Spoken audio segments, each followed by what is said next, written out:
Hi, I'm Gary White for Central Kentucky Television. I'm at St. Catharine College, and I'm here with College President Dr. Cindy Nattinger. Today, Monday, St. Catharine College actually filed a lawsuit against the U.S. Department of Education. It was a federal lawsuit, correct? That's correct. Can you tell us a little bit about the lawsuit and the purpose for it? Absolutely, I'll be happy to. We did. We filed a lawsuit today in federal court against the U.S. Department of Education within their student aid division, the federal student aid division. And we did that because for the past year, we've been working with the Department of Education in our student aid process for students to receive federal student loans. And we've had some challenges with that process this year. And we've worked with this student aid team. We've tried every angle to find workable solutions to the issues and challenges that we've had with this team in Kansas City, Missouri, which is our regional office for the Department of Education. I even found myself 2.5 weeks ago in Washington, D.C., knocking on doors there to try to get some of these issues resolved. And we did not want to go to court. We did not want to litigate this. We were hoping to find a resolution that would be a little bit more amicable. But this is where we've come to, and we think a federal judge will really help us get the answers we deserve. This stems from the Department of Education denying some of our students federal loans that they are fully, lawfully eligible for. And we think that's not right. It's not right. And so we're standing up for our students. That's what this lawsuit is about. When did the initial problem start with getting the funding? I think probably the issues, you could say, stem back about a year ago, but that's when we began engaging at a different level with the Department of Education related to financial aid. And in the beginning, we were hopeful, and we began to work toward resolutions when we would have students rejected for loans. We would intervene, and we would try to work on their behalf to get them funded. And most of the time, that would work. And we did this, what I would call a back and forth, almost all summer and into the fall. We really seem to have hit a brick wall, if you will, in December. And we knew we were at an impasse. That's how I would describe it. That we have disagreements about some of our programs. That if a student is enrolled in a certain program, they have refused to pay federal student aid on it, and there is not a regulation on the books. There's not a law that they can point to govern why they have a right to do that. And so we are confident that our complaint will prevail and that we will get this resolved very soon. I want to also clarify, while we have filed a lawsuit in federal court, it's really an injunctive relief that we're seeking. So we're asking the judge to intervene and determine this quickly. So there's not a chance, hopefully, that we would be in a long drawn out 2 or 3 year lawsuit. We want this resolved very quickly. So what kind of impact has this issue had on the students currently?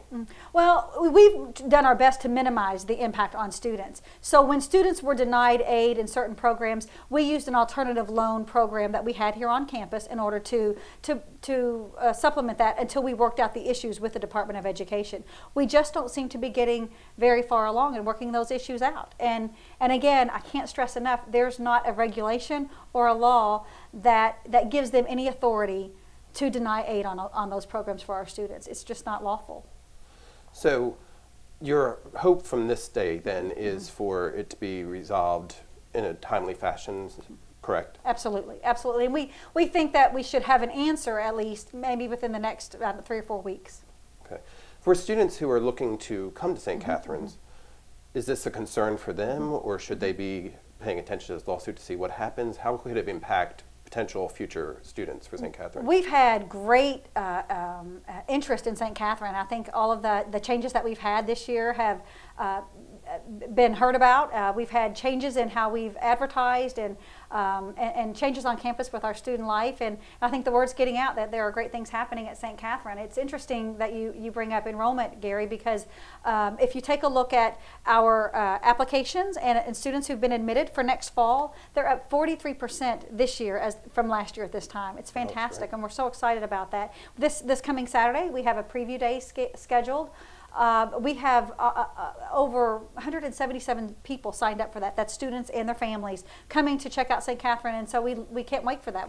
We had to change our venues from our typical auditorium to have it in the gym to accommodate that many people. So we know there's good word on the street about the good things happening here. What we really want parents and we want students to know about St. Catharine is if we see an injustice, we will stand up for it. It's part of our Catholic identity. It's who we are, and we will fight for our students. Fantastic. And so students for the future do not need to be filing any differently. They continue to proceed in the way they normally are with their federal student aid. Absolutely. And so for our students right now who are here, if any students have had issues with their aid, we have made sure that they've been able to continue their education at St. Catharine through either an alternative loan or a St. Catharine College grant that we have supplemented. But we really want to get this issue resolved because our students are entitled to federal student aid. Right. And then those grants can be used for other students possibly elsewhere too. Absolutely. So more students could have the opportunity to attend St. Catharine and see all the great stuff going on. Absolutely. Well, thank you very much. And you're going to have this preview day coming up. You're going to have some more of them, I assume, we're correct? Absolutely. We have preview days in the fall and in the spring, and then we also have ongoing campus visits. So if a student is not able to come Saturday, they certainly can call and register. We'd love to have students still come for this Saturday. But if they can't make that, we do daily campus visits, and we'd love to have a student come by and just check us out and see what's new. There's a lot of things happening here at St. Catharine. Okay, and I've been talking with St. Catharine College President, Dr. Cindy Nadinger, regarding the lawsuit that has been filed today. We'll keep you up to date on the progress for that lawsuit as well. Thank you very much. Thank you. All right, this has been Gary White for Central Kentucky Television.